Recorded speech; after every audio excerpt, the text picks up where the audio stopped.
26 or 2700 and then 2800 is quite normal. That's sort of a rating progression in the first few rounds. So this is, I don't know, I call it a running joke, but it's mainly a running joke with myself that I always play double Few and Keto when I can. But I do like these systems, and I feel like I have good results with them as well.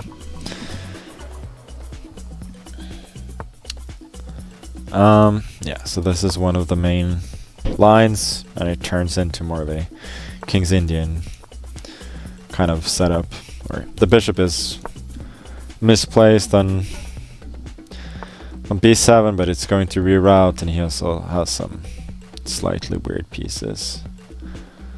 So I had this against Arjun, but I don't remember exactly what I did there. Let's go here first. I think it can be useful, like a3 can sometimes be met by a4. And then it's also good to have control of the a4 square if I want to meet b4 with knight a4 instead. Okay, Alcios. Yeah, he's put it in. He's a good boy. F3, I think, is not necessarily the most obvious move.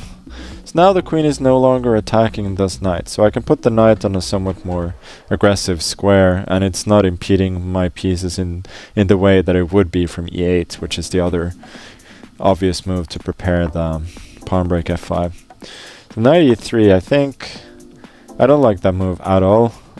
This knight is hanging, so it has some tactical issues here. Like, normal way to answer would be takes and f4, but then I take, and this knight is hanging, and even though my knight is hanging here as well, I should have great play. And besides that, I have an obvious positional threat of going f4, where he would be forced to capture since I'm attacking the knight and the pawn on g3, so he does have some issues here already. Maybe g4 is his idea, but even there e4 can be considered.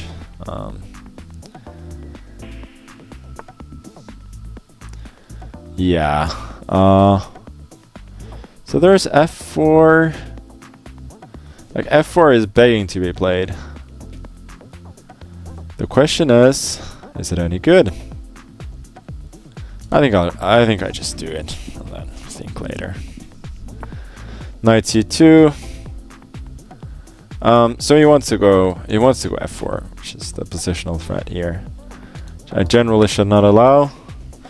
So here there's bishop f5, there's e4. There are a lot of options really. There are also moves like queen e7, queen e8, queen g6, which I don't mind too much. g4, knight f4 seems good for me. So, yeah, I don't love this though. Maybe our position wasn't as good as I thought.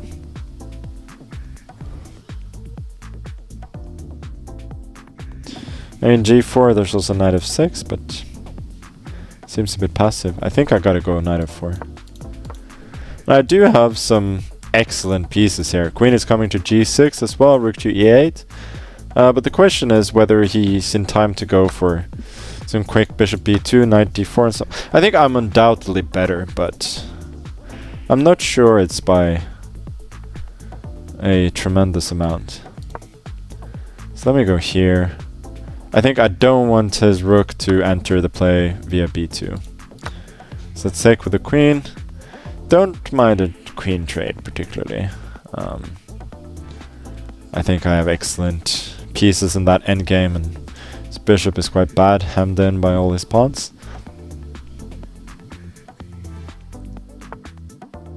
There's also h5 here, by the way.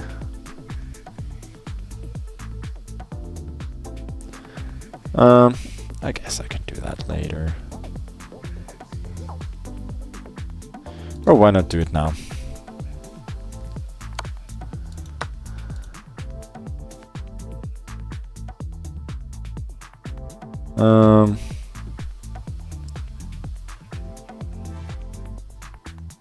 Maybe this wasn't fantastic.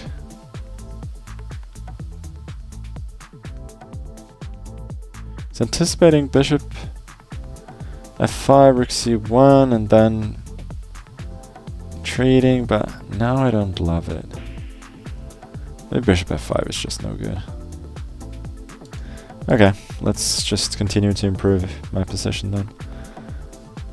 I mean, have some advantage here regardless. And my king is going to find a beautiful square on f4. The only thing I'm a little bit worried about is whether my pawn on f4 is weak.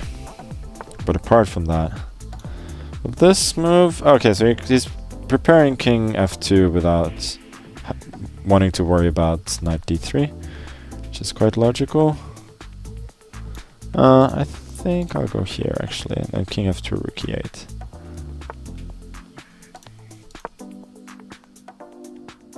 Rook h1, I'll take it. He has to take with the rook, and then I invade via e3 and knight d3. Should be good. Otherwise, rook e1, it's the same thing. I trade, then go rook e5 and rook e3, or something along those lines. So king e1 was forced. Maybe I go rook h2 actually. Why not? Oh, I missed king f1 entirely. Okay. That was a stupid move. Okay. Gotta regroup then. e5, rook e3. At least I'm invading a little bit. I was about to say it's not a full-scale invade. Yeah, that's not a funny joke these days.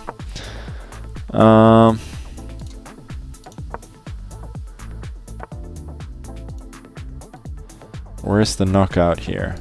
Okay, let's improve the bishop a little bit. Yeah, that didn't really lead to anything.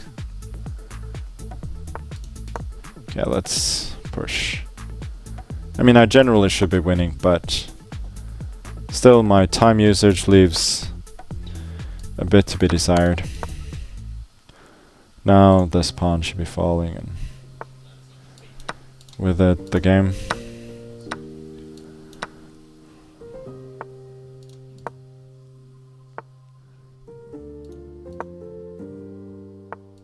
Check. K3. Oh, tricky. I thought he was going to take the pawn.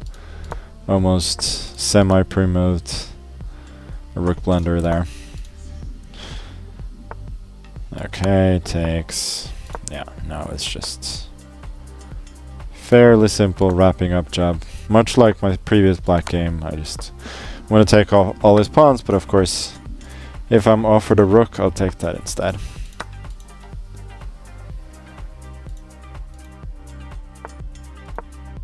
And I don't queen immediately, because that would have been stalemate.